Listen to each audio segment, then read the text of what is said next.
Bismillahirrahmanirrahim. Assalamualaikum warahmatullahi wabarakatuh. Saya Bu Hadatillah dengan NIM 1910246997 akan menyampaikan hasil tugas desain pembelajaran dan praktikum kimia saya. Namun sebelum itu, saya ingin mengucapkan terima kasih kepada Ibu Dr. Maria Erna MSI dan juga teman-teman sekalian. Adapun judul dari tugas saya adalah desain pembelajaran kimia dengan model pengembangan PLOM dan model pembelajaran Problem Based Learning atau PBL.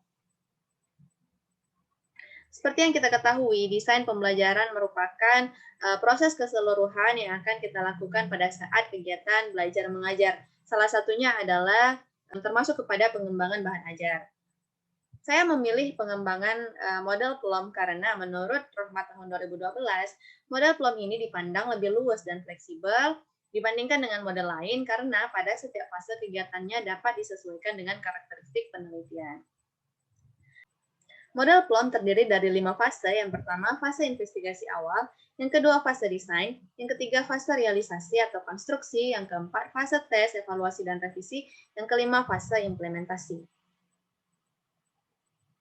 Adapun yang saya lakukan sesuai dengan fase-fase pada model pengembangan PLOM, yang pertama adalah fase investigasi awal, di mana fase ini memuat 4 analisis. Yang pertama, analisis ujung depan, yaitu melihat kepada isu-isu terbaru tentang pendidikan dari sumber-sumber yang relevan dan juga observasi kepada guru untuk mengetahui materi apa yang akan selanjutnya diajarkan. Kemudian yang kedua, analisis peserta didik, yakni analisis karakteristik belajar siswa kelas 12 IPA SMA Ali kelas Sungai Buntung, kemudian analisis materi dan juga analisis kompetensi.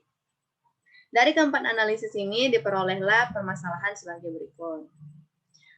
Kemudian, saya menawarkan solusi berupa ILKPD berbasis model Problem Based Learning dan bahan ajar PPT berbantuan kuisis pada materi sifat koligatif larutan penurunan tekanan uap. Fase kedua adalah fase desain, di mana dilakukan desain prototipe, yaitu pengumpulan alat bahan yang disesuaikan dengan materi yang akan kita ajarkan. Bisa berupa teks, video, animasi, dan lain sebagainya. Selanjutnya menyusun storyboard. Saya juga membuat RPP atau rancangan pelaksanaan pembelajaran yang membuat sintaks-sintaks dari model PBL dengan strategi daring sinkron asinkron, dan yang saya gunakan adalah ILKPD, video pembelajaran, PPT, dan quizzes. Kemudian dilakukan pula desain instrumen berupa kuesioner respon pengguna, yaitu angket kemenarikan produk dengan skala Likert. Berikut adalah RPP yang telah saya buat. Dimulai dari kegiatan pendahuluan, kegiatan inti, kemudian kegiatan penutup yang sintaks-sintaknya sesuai dengan model PBL. Angket respon siswa di kategorinya menggunakan skala Likert dengan keterangan sebagai berikut, kemudian dihitung presentasi kemenarikan produknya, lalu dikualifikasikan dengan kategori sebagai berikut. Adapun angketnya menggunakan 10 pertanyaan yang mengarahkan kepada penilaian peserta didik terhadap kemenarikan produk yang digunakan. Selanjutnya adalah penilaian keefektifan produk, itu dilihat dari kriteria ketuntasan siswa. Adapun ketuntasan siswa ini dilihat kepada penilaian presentasi. Apabila nilai akhir siswa sama atau lebih dari KKM, maka dapat dikatakan tuntas. Kemudian presentasi ketuntasan dilihat kepada jumlah siswa yang tuntas dibagi dengan jumlah siswa total dikali 100%, kemudian akan dikualifikasikan sebagai berikut. Penilaian keefektifan produk minimal baik, baru dikatakan produk tersebut efektif. Selanjutnya fase ketiga adalah fase realisasi atau konstruksi. Dihasilkanlah prototipe sebagai bahan ajar. Yang pertama adalah ILKPD dengan sintaks-sintaks model PBL. Kemudian prototipe kedua adalah PPT yang memuat materi sifat koligatif larutan penurunan tekanan uap.